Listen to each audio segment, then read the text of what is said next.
রান্না হয়ে গেছে। এখন এই চিকেনটা বাকি আছে। চিকেনে এখন মশলা মাখাচ্ছি।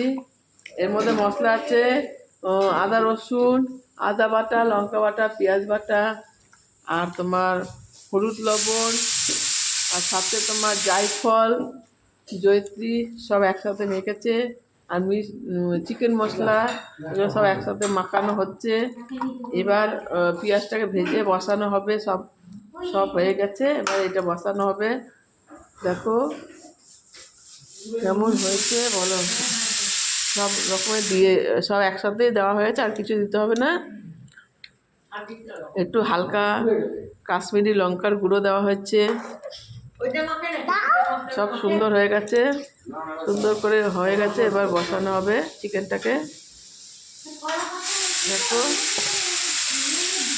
রোদ পড়ছে তো।